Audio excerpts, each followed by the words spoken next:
Jó. És akkor el is kezdem, most már nem várunk tovább. Jó. Itt van velünk egy-két kollégánk is, itt van a Sönekkel Robi, az új oktatófodrászunk, őt az autóból integet nektek, hogyha bármi olyan kérdés lesz, amire esetleg én nem tudok válaszolni, akkor ő is majd megpróbál nektek válaszolni, és remélem, hogy minél többször fogtok vele is találkozni a jövőben. Még mindig csatlakoznak. Igen, ezt mondtam nektek, hogy sajnos az eleje az ilyen, akkor picit várni kell, de majd a jövőben erre is megpróbálok találni valami megoldást. És Bazsi, nagyon hallatszik az autó hangja, vagy hallatok így? Halljuk a hangodat, csak amíg majd én beszélek.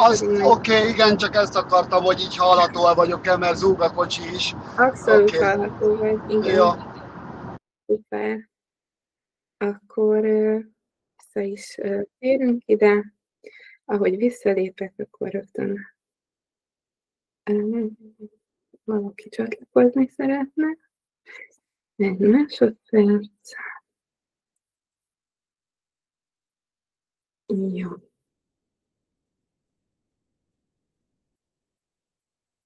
Jó. 25-en vagyunk, 26-an. Az egy nagyon szép szám, nagyon örülök, 27-en. Szuper.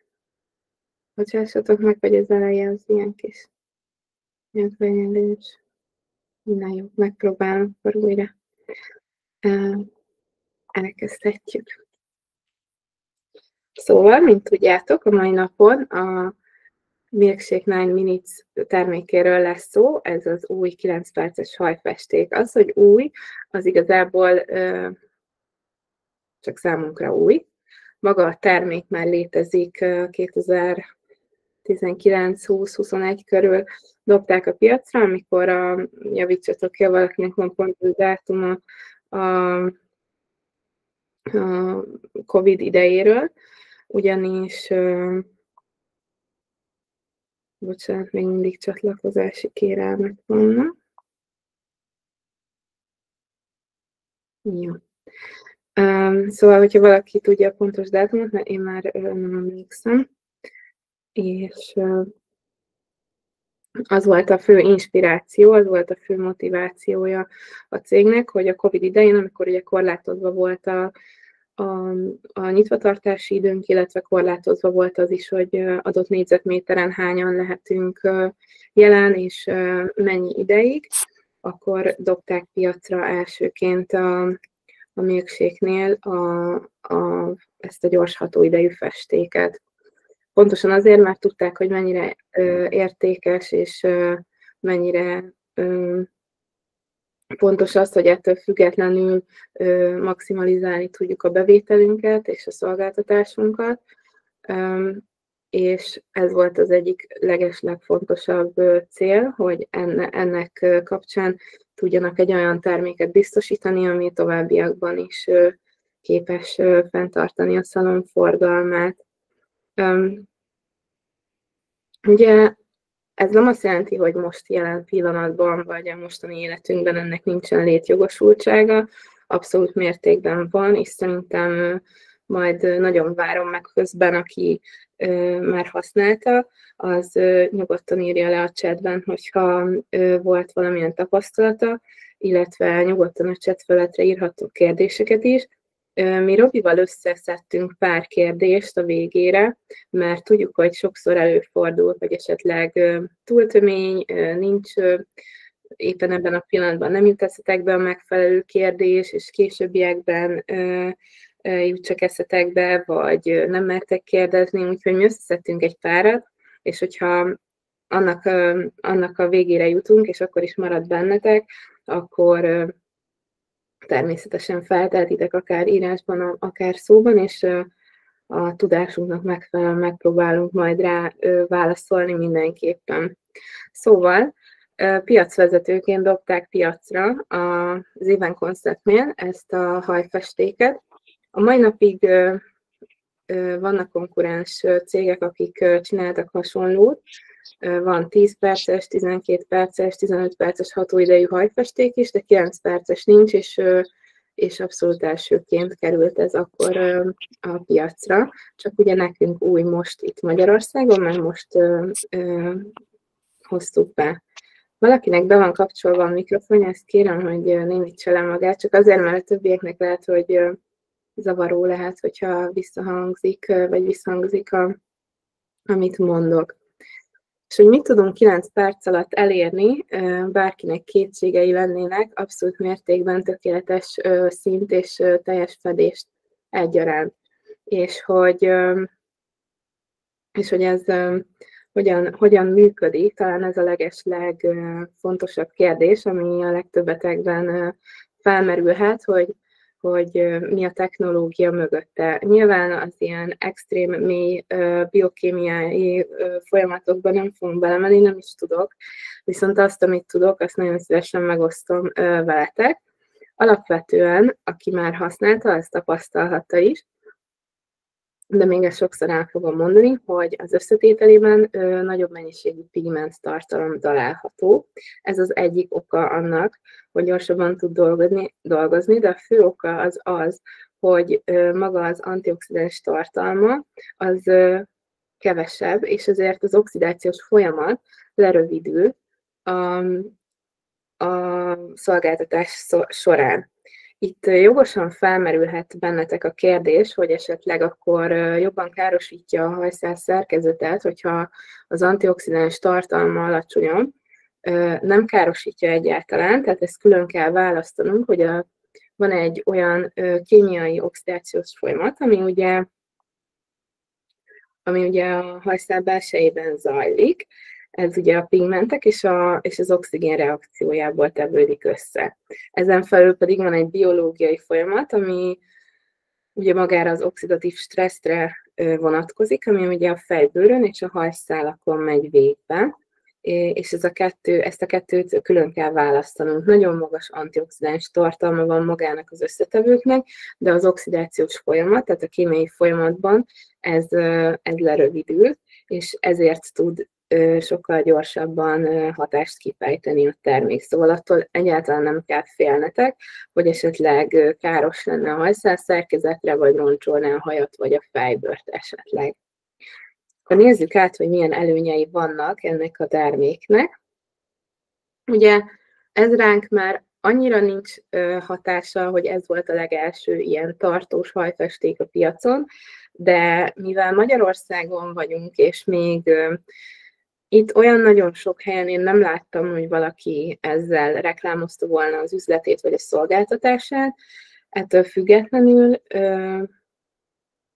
nekünk ez még előnye lehet, hogy ezzel reklámozunk egy szolgáltatást, vagy ezt bevezetjük az üzletünkbe, hogy igazán rövidre tudjuk csökkenteni a hatóidőt. Ez nagyon hasznos lehet olyan esetben, hogyha például olyan vendégünk van, aki mindig késik, vagy mindig nagyon siet, és higgyétek el, hogy az embereknek az az idő, amit te megspórolsz neki, az igazán értékes. Szóval nyilván van olyan vendégünk is, biztos vagyok benne, hogy mindenkinek van, aki pont azért jár hozzád, mert nagyon szeret ott időt eltölteni, kicsit kikapcsolódhat, lerakhatja a munkáját, lerakhatja az otthoni dolgait, de ettől függetlenül van a másik oldal is, akiknek igazán sokat számít az, hogyha rövid hatóidejű festéket használunk, tehát hogyha időt spórolunk neki. Ugye ebben már benne is volt a következő előnye, tehát hogy maga a rövid hatóidő az, ami a legeslegnagyobb előnye. A teljes őszhajfedés, amennyit mi teszteltünk belőle, az alapján bátran mondhatom, hogy tényleg teljesen elfedi az őszhajat. Ez adódik a pigment tartalomból is, ez egy picit magasabb. Nekünk eddig nagyon jó tapasztalatunk van vele őszhajfedés terén, úgyhogy szerintem akinek eddig mondjuk a Creative Color nem volt elegendő, vagy szerette volna, ha picit még élénkebbek a színek, akkor az nagyon meg lesz vele elégedve. És ebből adódik az is, hogy ugye nagyon vibrálóak és élénkek a színei. 36 egymással keverhető színből áll a színskálája, és ezen felül még kapunk 24 darab receptet magába a színskálában. Itt fontos elmondanom azt, hogy ezek a színek, ezek ugyanazok a színek, amik a Creative Color színskálájában is megtalálhatóak. Pigment tartalmából fakadóan, de erre majd még később visszatérek, tehát hogyha valaki azt tapasztalta esetleg, hogy sötétebbek a színek, vagy sokkal-sokkal élénkebbek, az abból fakadhat, hogyha lassan vitte felesleg az anyagot, vagy tovább fent hagyta, mint 9 perc, hiszen idővel sötétedik. Úgyhogy erre majd érdemes odafigyelni, amikor használjátok. És ugye az aktív összetevőinek köszönhetően nagyon magas kondicionáló hatása van, de erre is majd még bővebben ki fogok térni, hogy tényleg nem kell félnetek attól, hogy esetleg roncsolja a hajszál szerkezetet. A legideálisabb felhasználási módja az egyértelműen a tőfestés. Ha logikusan végig gondoljátok, akkor nyilvánvalóan a hatóidőt azt mindig a felviteltől számítjuk, de ahogy már kikevertük az anyagot, ugye elkezd oxidálódni, tehát hogyha nagyon-nagyon lassan visszük fel a haj hosszára mondjuk, akkor nyilvánvalóan nem érjük utol magunkat időben. De egy tőfestésre igazán tökéletes lesz, gyorsan fel tudjuk vinni a haj töveire, és utána 9 perc hatóidő letelte után pedig le tudjuk öblíteni. De erről, hogy árnyalás, hajhoz festés, erről még fogok mindenképpen beszélni, és 2-3 színmagasságot tudunk vele felvilágosítani és sötétíteni is. Ugye itt már van egy különbség a Creative Colorhoz képest, ugye ott 3-4 színmagasságot tudunk, ez ugye a hatóidő csökkenése miatt csökken le 2-3 színmagasságra.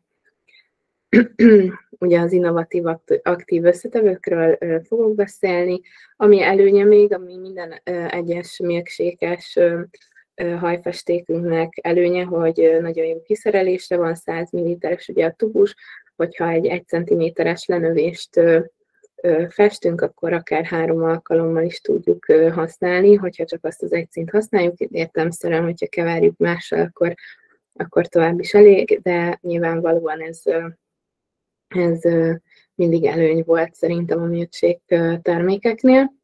A keverési aránya az 1:1-ben, ugye itt is van egy változás a Creative Colorhoz képest, mert ugye ott egy másfeles keverési aránnyal dolgozunk.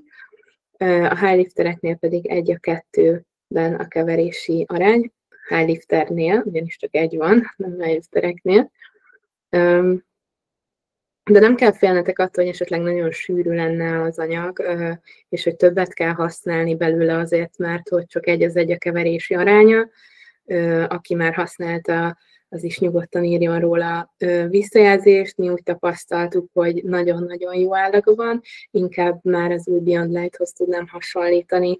Aki ezt használja, azt tudja, hogy annak is nagyon fantasztikus állaga van, egyáltalán nem sűrűsödik vagy csomósodik be.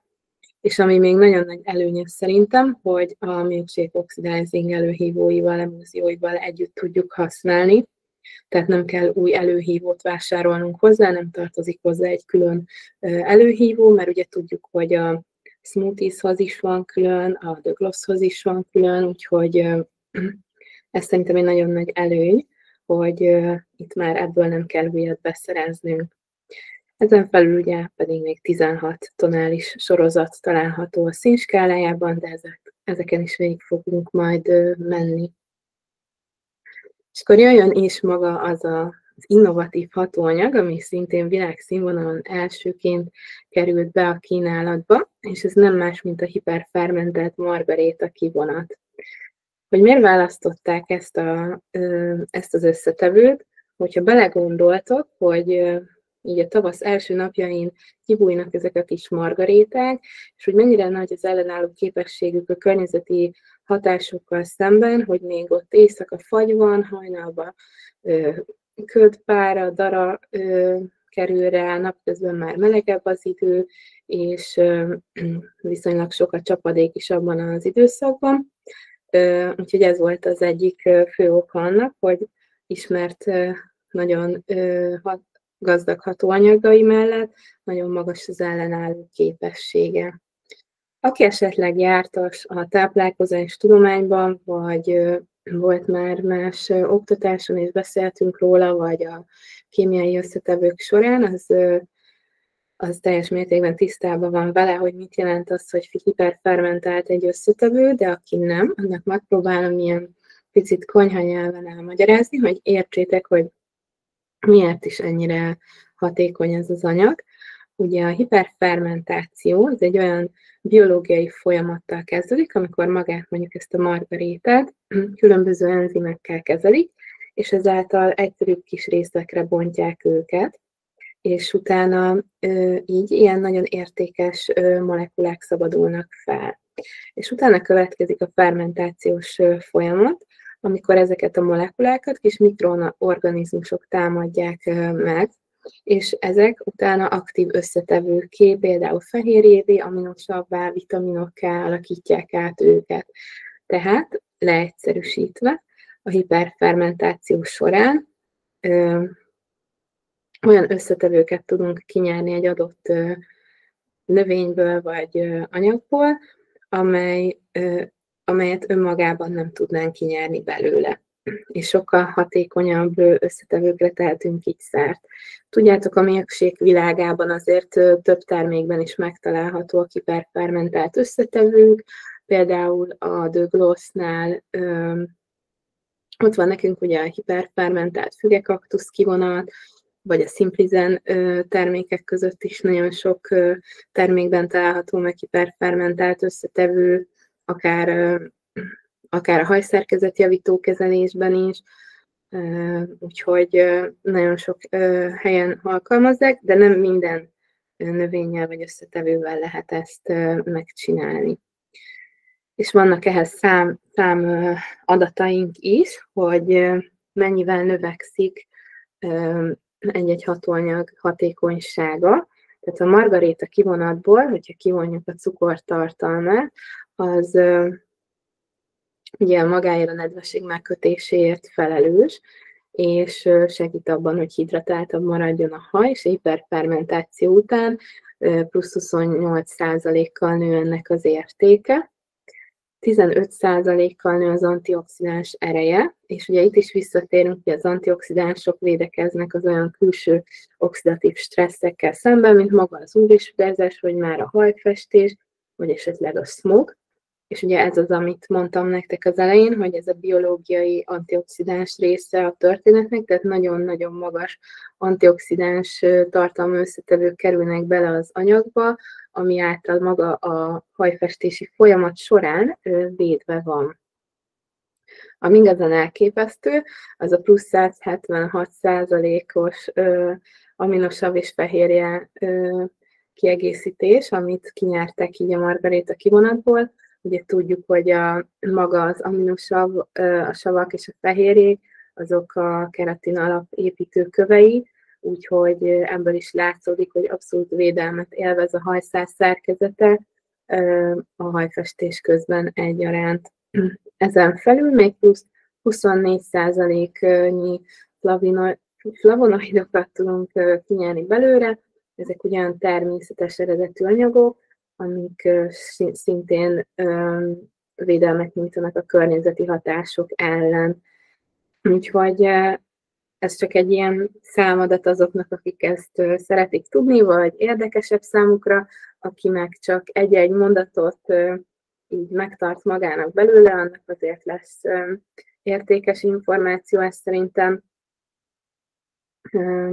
mert hogyha esetleg a vendég kérdezősködik, vagy bizonytalan, vagy fél attól, hogy ez jobban károsítja a haját, akkor lesz mit mondanotok számára. Ezen felül megtaláltok egyéb más aktív összetevők a hajfestékben, amiket már nagyon jól ismerhettek, hiszen benne vannak a Creative Color festékben is, sőt a legtöbb festékünkben, sőt van, ami akár ugye a szőkítőnkben is benne van. Az egyik ilyen a naptaforgóolaj, a másik a komplex aminosavak, és ezen felül az áfonya kivonat, ami szintén a hűtő és hidratáló hatásán kívül még nagyon magas antioxidáns hatással rendelkezik, úgyhogy tele van pakolva olyan összetevőkkel, amik abban segítenek nekünk, hogy a haj egyáltalán ne sérüljön, sőt, inkább még támogatjuk is a hajszál szerkezetet egy hajfestés során. Ezt sokszor elmondtuk már nektek, hogy önmagában egy milkség hajfestékkel való hajfestés is már építi a hajszál szerkezetet, nyilván nem annyira mélyen, mint egy hajszerkezetjavító kezelés, de ezeknek az összetevőknek köszönhetően maga a hajszál szerkezet védelmet élvez abszolút mértékben egy ilyen beavatkozás során. Akkor nézzük át azokat a sorozatokat, amik megtalálhatóak a színskálánkban. Itt van benne pici turpiság, de rá fogtok jönni, hogy valójában nagyon nagy különbségek nem lesznek a felhasználás módjában, a színekben, a Creative Colorhoz képest, úgyhogy aki azt már használja, annak ez játszik könnyedséggel fog működni. Van egy intenzív natúr sorozatunk, ami 3.0-től 10.0-ig tart. Itt minden alaphajszín megtalálható. Ezen kívül van egy pont 1-es hamvas sorozatunk, ami 5.1-től 10.1-ig minden árnyalatot tartalmaz. És van a pont 13-as sorozatunk, ami szerintem sokaknak a nagy kedvence. Ugye ez a bézses árnyalat, itt már van egy kis turpisság, 5.13-as, 7.13-as és 9.13-as színek érhetőek el belőle. Azért alapvetően magát a terméket akkor ugye egy ilyen SOS helyzetben hozták létre, és semmiképp nem akarták azt, hogy helyettesítse vagy kiváltsa teljes mértékben a Creative Colort, nem is tudja. Viszont olyan alaphajszíneket alkottak meg a színskálában, amikből további színeket könnyedén ki tudtok keverni. És ezért is van az, nem tudom, hogy mennyire látszik, mert tudom, hogy nagyon picike a színminta, de hogy az 5.13-asból és a 7.13-asból könnyen ugye ki tudjátok keverni a 6.13-as. 7.13-ból, 9.13-ból ugye a 8.13-at. És ugyanez érvényes az arany sorozatra is, itt is van egy 6.3-as, egy 8.3-as és egy 10.3-as színünk, és ezek segítségével a köztes színeket ugye könnyedén meg tudjátok majd alkotni.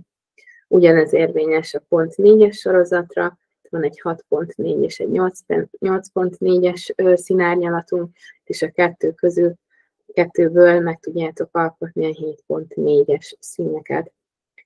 Van egy mahagónink, abból egy darab van az 5.5-ös, vörösből van egy 5.6-unk és egy 7.6-unk, és akkor a kettő keverékéből a 6.6-ot természetesen meg tudjátok csinálni.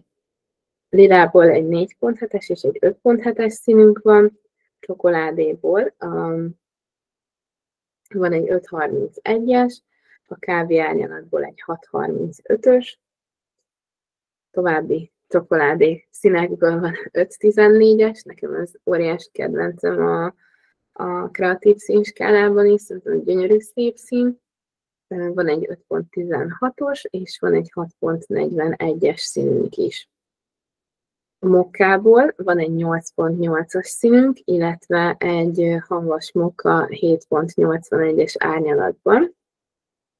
És én ide betettem a High Liftert, de valamiért most nincs itt, úgyhogy ezért elnézést kérek. High Lifterből 12.11-es szín áll rendelkezésünkre. Ugye ott 12.11, azért van egyetlen egy színünk, mert a rövid hatóidő miatt, ha egy sima 12.0-át vagy 12.3-at, tehát ha valamilyen meleg színt szeretnénk belőle alkotni, akkor az nagyon-nagyon, az túl meleg lenne. A 12.11-el pedig valószínűleg ki tudjuk semlegesíteni a rövid hatóidő alatt is a meleg árnyalatokat, de még hál' Istenről fogok külön beszélni, ahogy a Clearről is, ugyanis itt is megtalálható nekünk a Clear árnyalat, amit már jól ismerhettek a Creative Color színskálájából, és remélem, hogy sokan használjátok, mert egy csomó számos jótékony tulajdonsága is van. Fogok ezekről még beszélni, de amit még fontosnak tartok elmondani, azok a technikai termékek, amiket nagyon-nagyon nagy előszeretettel javaslok, hogy használjatok.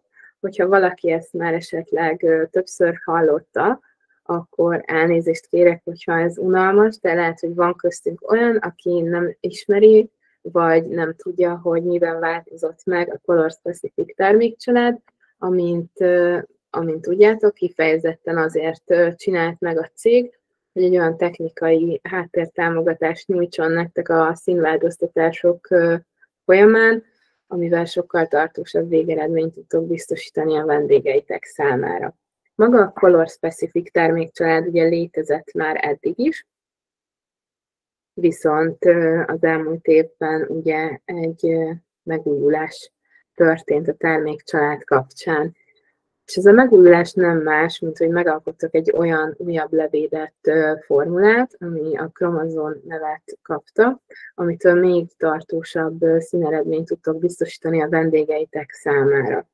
Maga ez a Chromazone, ez egy olyan anyag, aminek a fő összetevője az a gránátalma perikarpin kivonat. Ez a gránátalma külső héjából kinyert kivonat, és nagyon sok jótékony tulajdonsága van. Az egyik, hogy például ellegsavat tartalmaz, ami rendkívül erős gyulladáscsökkentő és antioxidáns hatású anyag, és gyakran használják egyébként étrendkiegészítőkben is, vagy kozmetikai termékekben, vagy akár gyógyászati készítmények terén egyaránt, és képes arra, hogy egy ilyen keratin affinitív védőréteg, védőfilmet képezzen a hajszál köré, ami miatt sokkal tartósabb a végeredmény, amikor egy színpigmentet juttatunk a hajszál belsejébe, vagy akár külsőbb részeibe is. Ezen felül tartalmaz tejprotein, ami ugye megszokhattuk, hogy minden milkshake-termékben szinte megtalálható, ugye a magas kondicionálás miatt, illetve aloe verát is tartalmaz, ami a víz háztartásért felelős, illetve nyugtató hatása van, és E-vitamint is tartalmaz, ami szintén magas antioxidáns hatású, és segít megakadályozni a külső oxidatív stressz okozta roncsolódást. És ami különlegessége ennek a Chromazone összetevőnek, vagy ennek a formulának, hogy egy olyan liposzóma alapú készítmény, ezt nagyon sokszor használják a gyógyszeriparban is, ami azt jelenti, hogy ilyen nagyon kicsi, apró gömb alapú, mikroszkopikus hordozókat tartalmaz, amik képesek arra, hogy befogadjanak hatóanyagokat, elszállítsák különböző helyekre, és utána ott elengedjék őket, de fokozatosan. És nagyon-nagyon hasonlítanak a sejthártyához, és ezért képesek sokkal mélyebbre bejutni, akár a hajszál szerkezetben, és így sokkal mélyebben tudják kifejteni a hatásukat, és mivel így időben elnyújtva szabadítják fel ezeket a hatóanyagokat, ezért sokkal hosszabban tart maga a hatása is, úgyhogy aki eddig nem használta esetleg a Color Specific termékeket, azoknak előszeretettel javaslom, hogy használják, mert tényleg sokkal tartósabb szint tudunk így elérni. Ez ugye fontos, hogy ez kizárólag professzionális felhasználásra készül, nem viszik haza a vendégek, de hogyha mi egy ilyen kémiai beavatkozás során megfelelően zárjuk le a hajszál szerkezetet, akkor már megtámogattuk a pigmenteket, hogy minél tovább bent maradjanak a hajban. És akkor összefoglalva, hogy milyen előnyei vannak magának ennek a Chromazone-nak, ugye az, hogy nagyon mélyre tud behatolni a hajszál szerkezetben, hogy bent tudja tartani tovább a hajszínt, 3-szoros antioxidáns hatása van, még az E-vitaminhoz képest is, plusz 50%-kal növekszik így a színvédelem, és mínusz 25%-kal csökken a színveszteség az idő elteltével.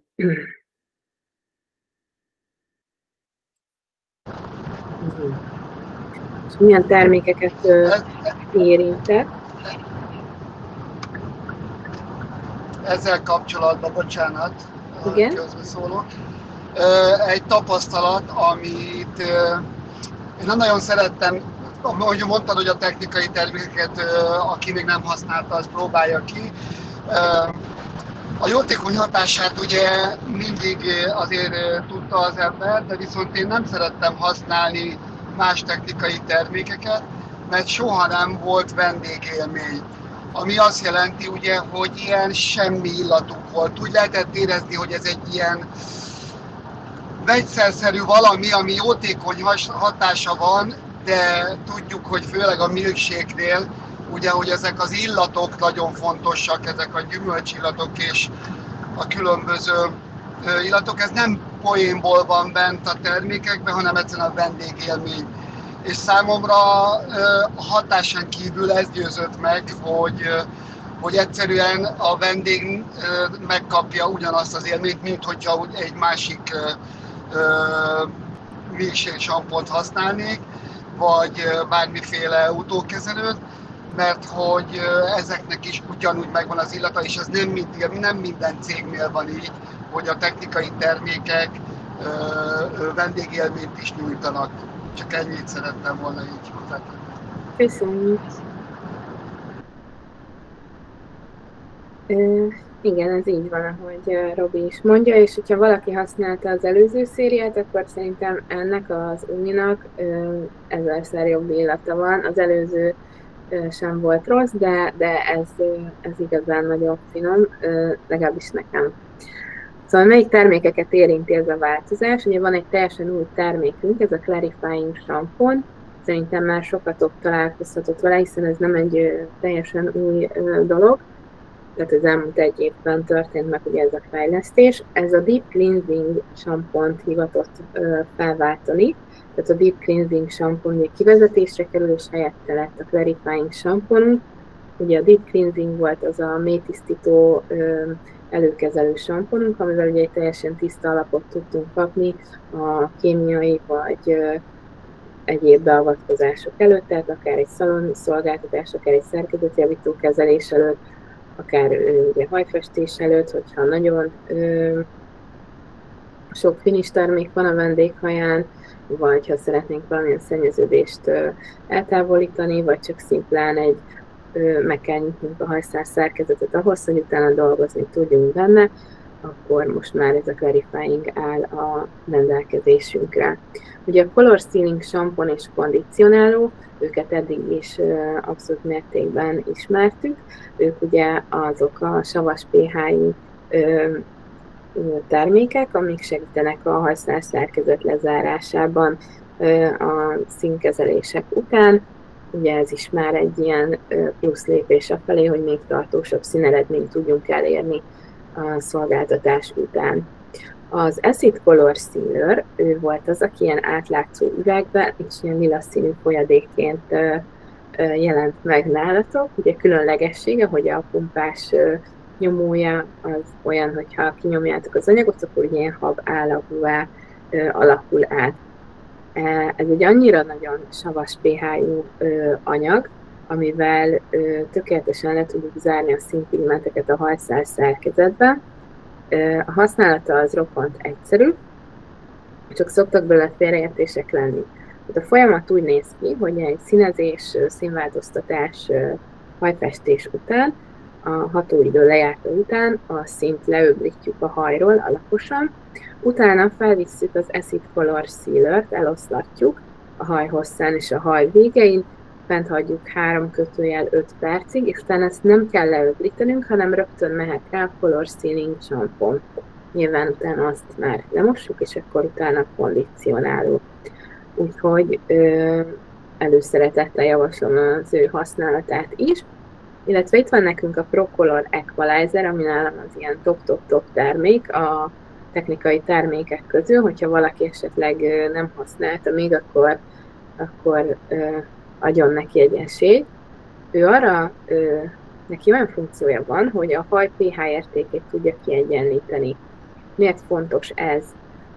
Sokszor találkozhatunk olyan esettel, hogy mondjuk egy adott hajszálon belül a pH érték eltérő lehet, például a haj vége szőkítve van, már roncsoltabb, hajtöve meg teljesen napúr, akkor ott eltérő pH értékkel fogunk találkozni, vagy ha nem megfelelő termékeket használ otthon a vendég, akkor is lehet ilyen lehetőség. Ez segít abban, hogy ezt a pH értéket kiegyenlítse, így mi sokkal egységesebb színeredményt tudunk elérni. Biztos vagyok benne, hogy a pályafutása elején mindenki találkozott azzal, hogy esetleg foltos lett a haj, árnyaláskor, vagy színezéskor, vagy hajfestéskor. Ez például emiatt is lehet, hogy maga a hajszál szerkezet pH értéke nem egyenlő minden helyen. Több funkciója van, mondok két opciót, hogy mikor érdemes használnotok. Az egyik az, hogyha például szőkítetek egy hajat, bármilyen technikával, a szőkítőport lemossátok, vagy a szőkítőkrémet, jó alaposan leöblítitek, le is mossátok samponnal, és talán a törölköző száraz hajat bepermetezitek ezzel a Pro-Color Equalizerrel, és utána árnyaljátok a hajat megfelelő kívánt színnel. Ez az egyik verzió. A másik verzió pedig az, hogyha például használjátok a smoothies-t, tudjátok, hogy a smoothies előtt is meg kéne mosnunk a hajat, de hogyha a vendégünk tiszta hajjal érkezik, és neked most éppen nem fér bele az idődbe az, hogy megmosd, és utána ugye megszárítsd valamennyire a haját, akkor ezzel fel tudjátok esetleg gyorsítani a folyamatot, hogyha tényleg tiszta, makulátlan a haja, akkor csak a Pro-Color Equalizerrel bepermetezitek, ez ad neki egy annyi nedvességtartalmat, és nyilván amellett egy kicsit egyenlítettétek a hajszál szerkezetben a pH értéket, hogy egységesebb eredményt kapjatok, és egyébként szerintem anyagot is spóroltok vele, mert attól, hogy kiegyenlítődik ez a pH érték, nem lesz az, hogy bizonyos helyeken, vagy nagyobb felületen, vagy ha valakinek alapból szárazabb a haja, akkor egyszerűen issza be az anyagot, hanem teljesen könnyedén és egységesen tudjátok eloszlatni a haj teljes felületén. Úgyhogy ezért én nagyon szeretem a Pro-Color Equalizert, én ezt előszeretettel javaslom. Igen, és ehhez hozzátenném, hogy ami nekem tapasztalat volt, mikor elkezdtem használni, hogy nagyon-nagyon finoman, szinte láthatatlanul jön ki a pumpájából ez a permet, és hajlamos rá az ember arra, hogy azt hiszi, hogy nem rak rá eleget. Nem direkt van így kitalálva, hogy nagyon-nagyon finoman és szépen eloszlatható a hajon, nem kell, hogy a fél doboza ráfújja az ember, és úgyis nagyon hatásos lesz. Csak ugye megszoktuk, hogy némely terméknél úgy látod, hogy jön ki maga a pumpából az anyag, ez nagyon-nagyon finom lesz, nem fogod úgy látni, mint mondjuk egy bármi nemű sprés pumpás terméknél. De attól függetlenül a hatását ki fogja fejteni, és nagyon-nagyon finoman rá tudod permetezni a hajra. Köszi. Köszi. Nekem is lenne egy kérdésem, hogy igen? Ezt a sprét ugye mondtátok, hogy árnyalás előtt, és hogy ugye ilyen munkák előtt lehet, ez különben nem egy finish termék, ez nem maradhat rajta a hajon, ezt mindenféleképpen le kell öblíteni, megmosni, mert ugye utána megmossuk. A Pro-Color Equalizert? Igen. Hát ez nem finish termék egyáltalán. Aha, szóval akkor ezt egy ilyen színezés, festések közti ilyen hidratálásra lehet használni, hogy a szín élénkebb és szebb legyen a hajon.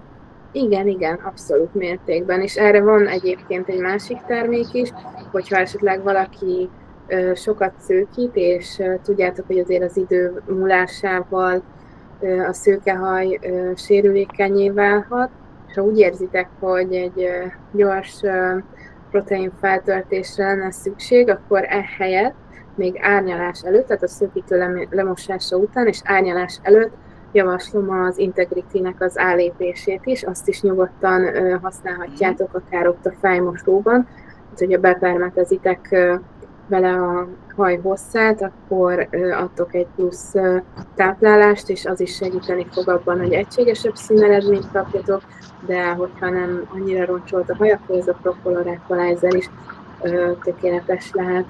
Jó, nagyon köszönöm szépen. A kérdéshez még azt hiszem, hogy igen, megmosok utána a hajat, de ennek a lényege az, hogy a hajfestésre felkészíti, illetve a színezéshez felkészíti a hajat. Utána már a kémiai folyamat végbe megy, és természetesen megmoshatjuk, akkor már nincsen jelentősége úgymond, hogy benne marad, de mivel felnyílik a hajszál szerkezete, ezért gyakorlatilag a hajfestékkel kifejti a hatását, és utána természetesen tovább folytatható minden további nélkül. Nem jelenti azt, hogy feleslegesen raktuk rá, mert hajat mosunk utána.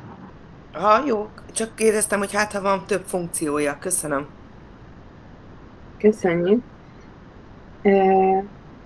Akkor aztán ugye van az Instant Remover termékünk, hát ő nagyon sok szót nem igényel, mert meg fogom még említeni a későbbiekben, de ugye festék eltávolításra használjuk, ezt nagyon fontosnak tartjuk most is elmondani, ugye a festék eltávolítás azért az fontos, hogy amikor felvittük a hajtövekre a hajfestéket, akkor utána történjen meg a bőrről való festék eltávolítás, hiszen hogyha az oxidációs idő végéig fent hagyjuk a bőrön, akkor nyilván nehezebben fogjuk tudni eltávolítani, de ahhoz, hogy rögtön festés után, hogyha végeztünk, és rögtön eltávolítjuk, arra tökéletesen alkalmas lesz az Instant Remover. Bocsánat, egy mondat ehhez, hogy mindenképpen a víz ne érje addig a bőrt, míg ahol el akarod távolítani a festéket, mert az eleve a víz az a bőrbe tehát a bőrbe még jobban be fogja vinni az elszíneződést, a festék nyomát, hogy úgy, ahogy van festék rajta a bőrön, és úgy vattával a termékkel szépen letörlöd, sokkal könnyebben lejön, mint hajmosás után kezdenéd el. Úgy is le fog jönni, de úgy egy picit nehezebben. Tehát a víz az blokkolja a színpigmenteket a bőrbe, tehát mindenképpen víz érintkezése előtt kell használni, vagy legalábbis így hatékony. Köszi. Amelyik terméket nagyobb változás érintette az összetevőn belekerülésén kívül, az ugye a Powerful Protector, amit, hogyha régebben használtok, akkor tudjátok, hogy ugye ez egy bőrvédő folyadék volt, amivel ugye be tudtuk kenni a kontúr területeket, hogy ne fogja, vagy kevésbé fogja be a hajfesték, illetve ugye pozitív hatása volt, hogy a fejbőr felületére is fel tudtuk vinni hajfestés előtt, hogyha valakinek például érzékenyebb volt a fejbőre. Na most ez megváltozott, és sajnos ezt a tulajdonságát elveszítette.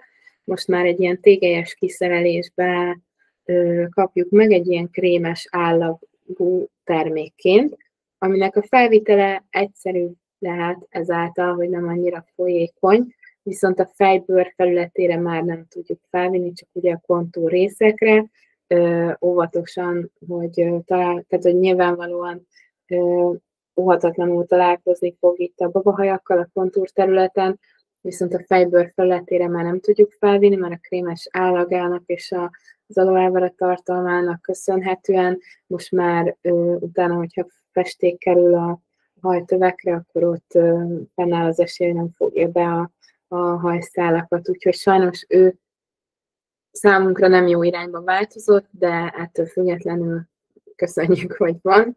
És tudom, hogy nagyon sokan szerettétek a régi Powerful Protectornál is azt, hogy külön használhattuk arra, hogy a fejbőr felületét védjük vele. Ennyit a Color Specific termékcsaládról. És elérkeztünk a kérdez-felelek részhez, ahol én kérdezek magunktól, és én válaszolok is, vagy közben lehet, hogy Robi is fog, hogyha van, amihez van plusz hozzá fűzni valója, és akkor itt még mélyebben ki tudjuk fejteni az esetleges kérdéseket. Ugye, amit megbeszéltünk, hogy mitől működik ilyen gyorsan, ugye a pigment tartalomától és az antioxidáns hatás csökkenésétől gyorsul fel ez az oxidációs folyamat benne.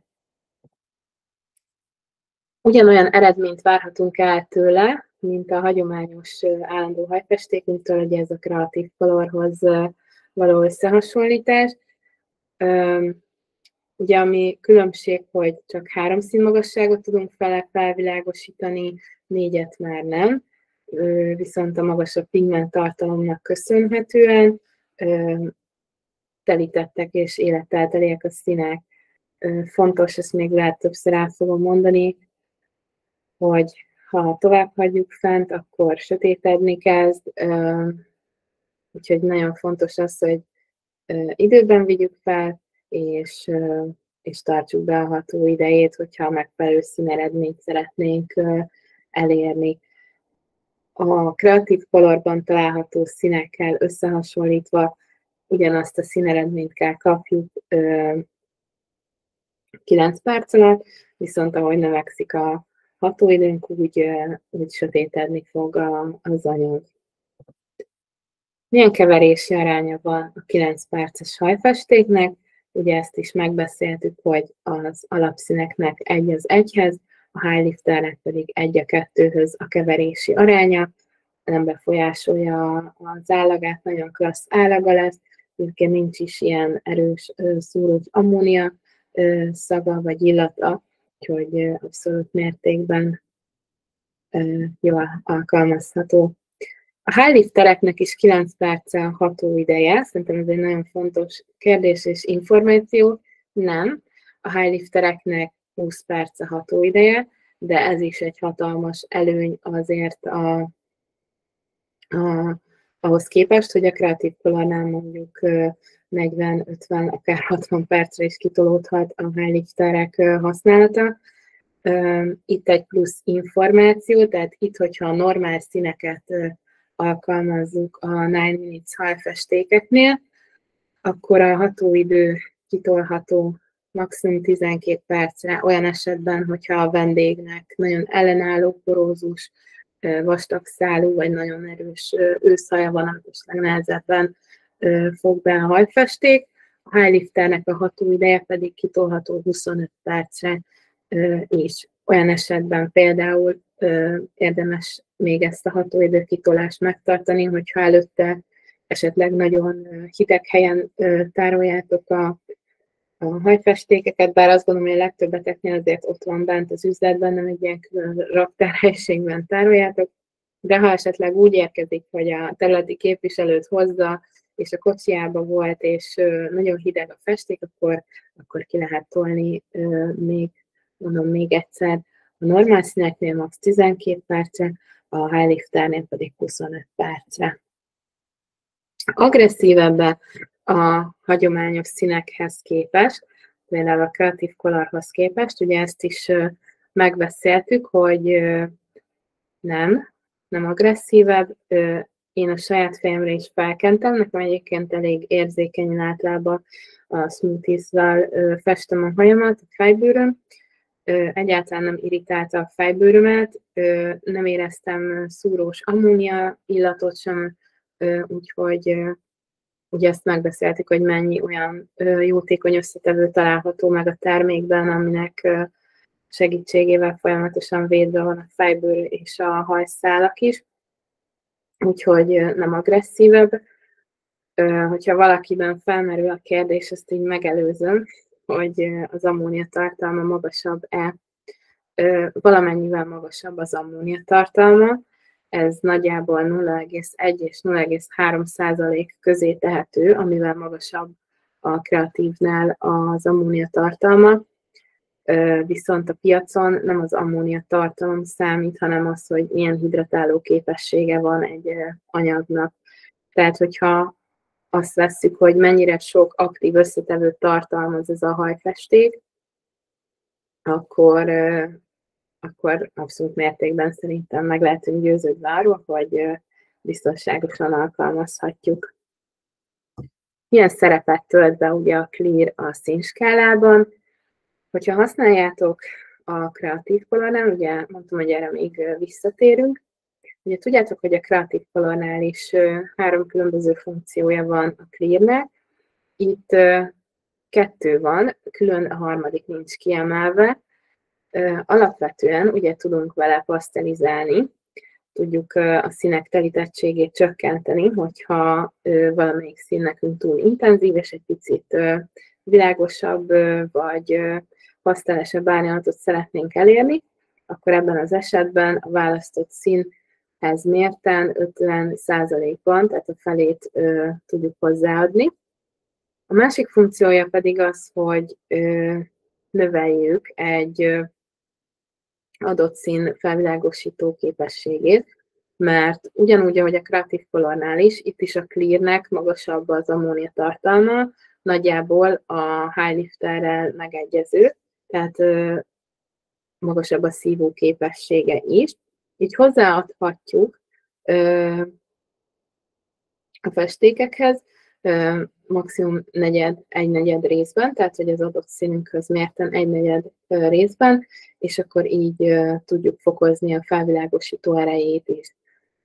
Nem akarlak összezavarni titeket, de biztos vagyok benne, hogy tudjátok, hogy a Creative Color-nál még az a funkciója is benne, hogy ugye az őszhajfedést is tudjuk vele fokozni. Itt ez külön nincs kiemelve, ezt nekem személyesen még nem volt szerencsém kipróbálni, hogyha valaki próbálta, és van róla tapasztalata, akkor nyugodtan ossza meg velünk, de amint lesz, akkor elmondom, hogy valóban így van-e, hogy itt is működik az, hogy az őszhajfedést is tudjuk vele fokozni, de alapvetően szerintem a pigmentáltság miatt nem lesz problémánk az őszhaj fedésével.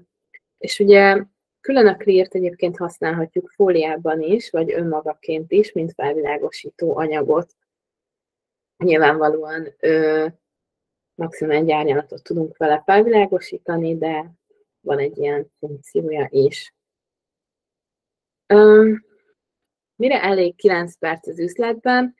Én tudom, hogy sokan úgy dolgoztok, hogy van egy adott időintervallum, van egy hatóidőtök, és abban a hatóidőben ti még elvállaltok egy férfi hajvágást, vagy felkeritek a következő festést. Tehát, hogyha valaki 100%-ban mondjuk ki szeretné váltani a Creative Color-t a Nine Mates-szel, az nem működőképes. Ezzel le tudjátok rövidíteni a tőfestések idejét például, vagy ha van egy belső vendég a szalomba, akkor el tudjátok esetleg vállalni. Egy hosszabb festési procedúra alatt meg tudtok csinálni vele egy tőfestést, esti vendéget nyugodtan. Lehet, hogy van olyan vendégetek, akivel nem szerettek másfél órát eltölteni, és akkor erre is ideális, hogy le tudjátok rövidíteni a szolgáltatás idejét, de alapvetően a 9 perc alatt el tudsz intézni pár telefonhívást, tudsz egy kávét főzni a vendégednek, tudsz tartani egy szusszanásnyi kis időt magadnak, de a napodat összességében ugye le tudod rövidíteni, hiszen jóval rövidebb lesz maga egy tőfestési folyamat. Szerintem a szolgáltatások, nyilván ez mindenkinél eltérő, de szerintem sokunknál a szolgáltatások nagy részét azért a tőfestések 3-4 hetente visszatérő vendégei teszik ki. Ugye, hogy mi indokolja a termék szerepét a piacon, hát igazából az előző kis monológommal ezt is elmondtam. Össze lehet keverni a Creative Color-ral.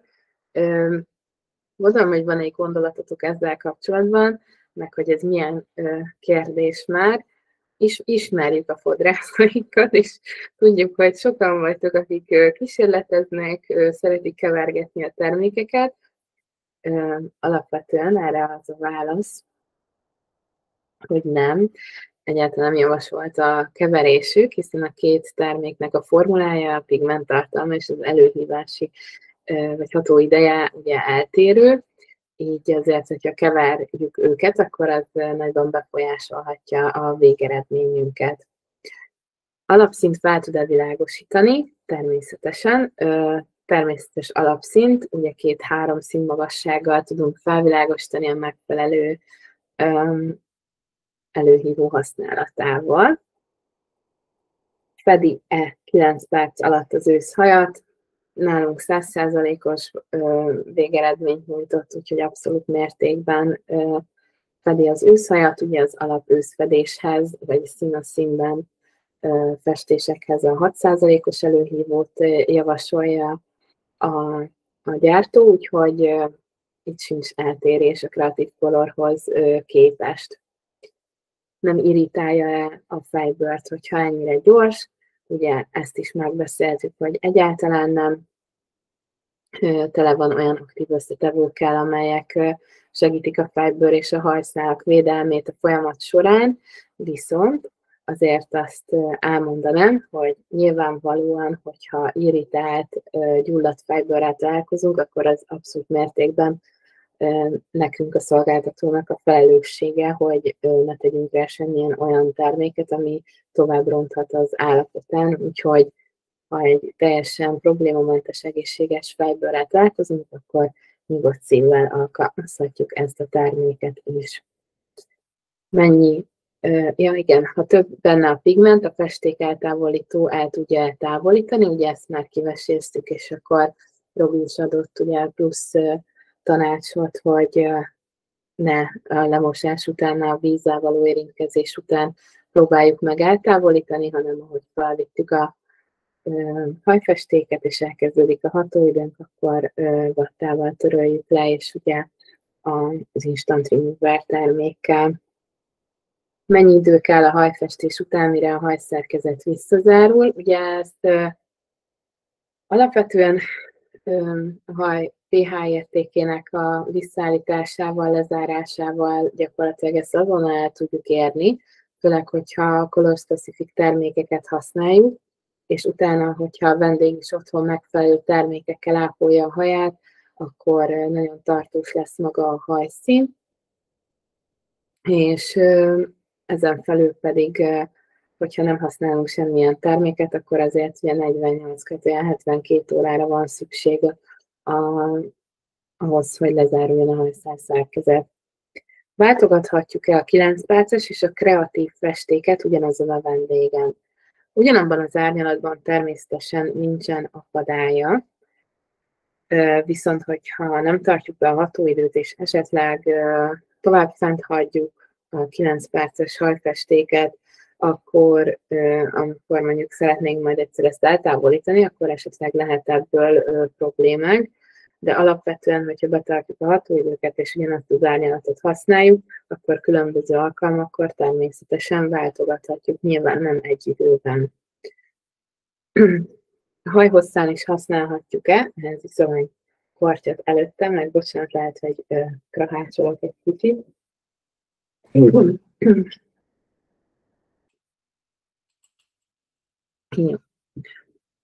Ez egy nagyon összetett kérdés, természetesen használhatjuk a haj hosszán is. Viszont, ezt mindig elmondom nektek, sokszor megkerestek azzal a kérdéssel, hogy x ideje, évek óta festjük a vendég haját ugyanazzal a hajfestékkel, a Creative Colorral, ugyanazzal a színnel, és mostanában elkezdte ledobálni a haj hosszáról a színt, és mindig úgy jön vissza, hogy nagyon ki van kopva. Ugye alapvetően a milkshake világában a tartós hajfestékek, ide tartozik a Creative Color, a Beyond Light, és most már a 9 Minutes hajfestékünk is. Itt ugye a hajszál szerkezet belsejében ugye már a Cortexben fejtik ki a hatásukat. Ez a fő különbség a féltartós, a tartós és a színezők között, hogy melyik hova juttatja be a színpigmentet. És hogyha belegondoltok, hogyha éveken át tartós hajfestéket juttatok be a hajszál szerkezetében, maga a hajszál szerkezet egyszer csak megtelik, és azt fogja mondani, hogy köszi, nem kérek többet, nem fér már ide semmi, és egyszerűen nem tud bejutni a hajszál szerkezetbe megfelelően színpigment, és nagyon hamar le is fogja őket dobálni. Ezért én mindig azt szoktam mondani, hogy természetesen a haj tövénél, ahova a szerkezetbe kell bejutatnunk egy adott hajszínt, használni tartós hajfestéket. De a haj hosszára azért tudjátok, nagyon széles skálák a színpalettáink, a haj hosszára használjunk féltartós hajfestéket, vagy színezőt.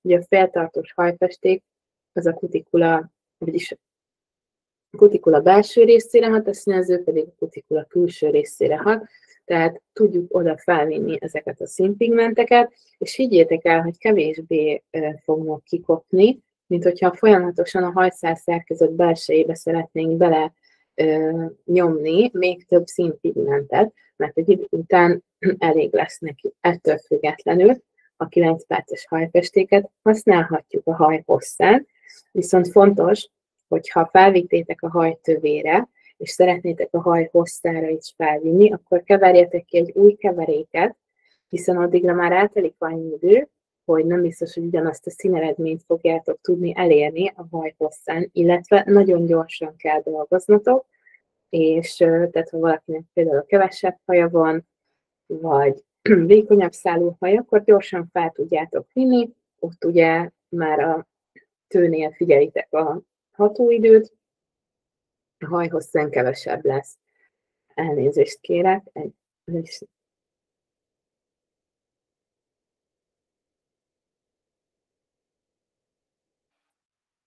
Bocsánatot kérek, csak mondom, még nem jöttem ki teljesen ebből a köhögős verzióból. Úgyhogy alapvetően igen, használhatjuk, de azt javaslom, hogyha van más eszközünk hozzá, akkor más anyagunk, akkor inkább azt használjuk.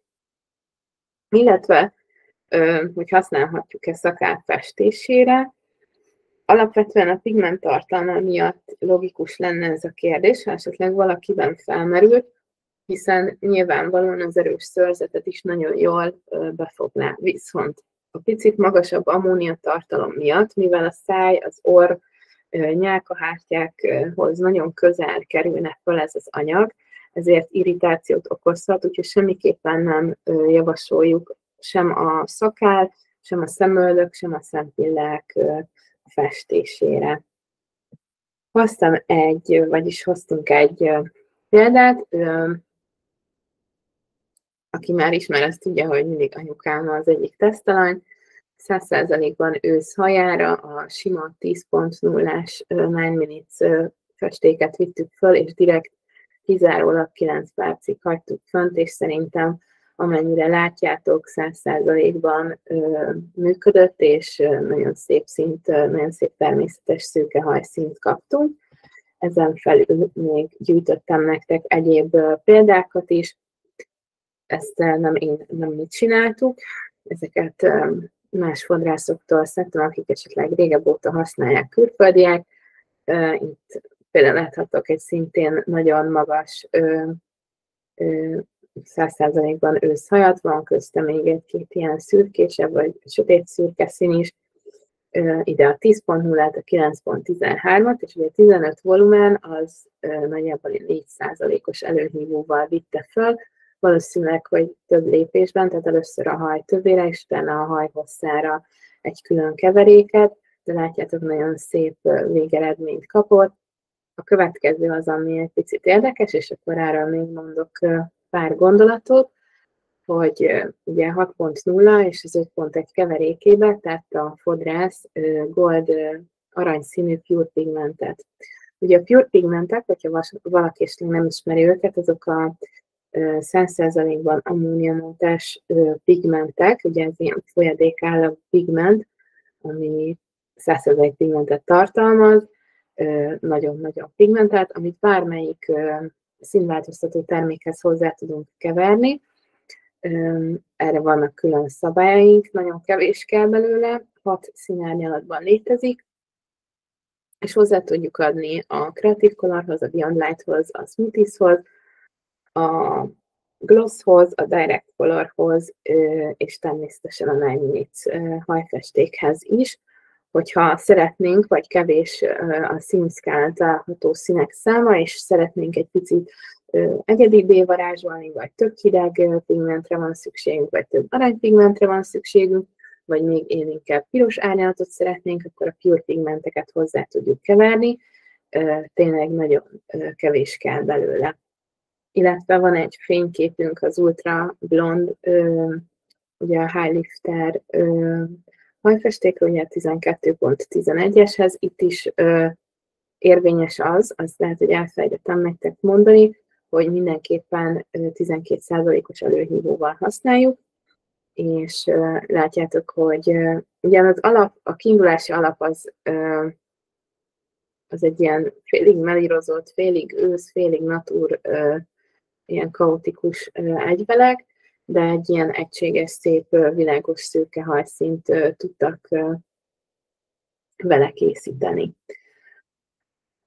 Hogyha maradt bennetek kérdés, akkor írjátok le nyugodtan, és ameddig írjátok, addig elmondom nektek emlékeztetőül, hogy november 30-áig még továbbra is él az a 12+6-os akció, ami ugye érinti a Creative Colort, a Beyond Light-ot, a Smoothie-t, a The Gloss-t, és most ugye a 9 Minutes hajfestéket is. És ugye azt jelenti, hogy egy termék családból 12 hajfesték megvásárlásakor, plusz 6 darabot még ajándékba választhattok. Itt azonos színekből maximum 2-3 ismétlődés lehet, és ez levetítve a 9 Minutes-re úgy néz ki, hogy ugye egy 100 ml-es tubus 3600 forintba kerül, és a 18 tubus kerülne 64.800 forintba, és most ehelyett november 30-áig ugye 6 tubus ára lejön belőle, tehát csak 43.200 forint. Ugye nagy előny, hogy nem kell külön előhívót venni hozzá, úgyhogy az, akinek megjött a kedve a használatához, annak szerintem ez egy nagyon jó akció, és nyugodtan a területi képviselőtök felé kommunikáljátok, hogyha szeretnétek mindenképpen kipróbálni, illetve, hogyha nem is ez, de a többi termékre is, ugye, amit felsoroltam, érvényes, úgyhogy szerintem még ilyen akció nem volt nálunk, úgyhogy szerintem érdemes feltölteni így a festékkészleteket, főleg így a karácsonyi időszak előtt, mert azért ez elég jelentős profit növekedést tud eredményezni. És emellett pedig még szeretném azt is elmondani nektek, hogy január 17-ére, egy szombati napra, Kunszent Miklósra szervezünk egy egynapos tréninget, amit Robival közösen tartanánk. Ebbe tervezünk. Ez egy Look and Learn oktatás lesz.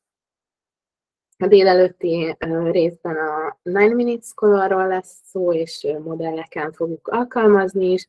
Utána lesz egy közös jó hangulatú ebéd, és délután pedig készülünk hajvágással, férfi vonalon is, női vonalon is, illetve szalonszolgáltatással is egyaránt.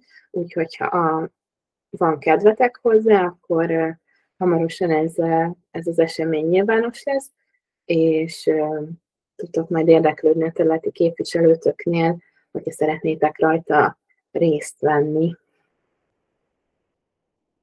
Jó, megnézem közben, hogy érkezett-e kérdés.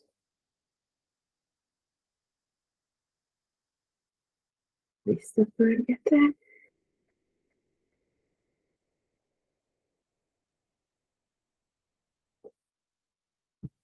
Csordás Zsuzsi írja, hogy már régebb óta dolgozik vele, és hogy tényleg tökéletesen fedi az őszhajat, és szépen hozzá kívánt szín. Próbálta más márka rövid festékeit, de ez mindet magasan veri a fedésben. A vendégek imádják, hogy előbb készen vannak, ő pedig több vendéget tud fogadni, mióta ezzel dolgozik, vagy épp több szabadidőt tud beiktatni. Legyának el kellett mennie időközben, közben állítom a felvételt.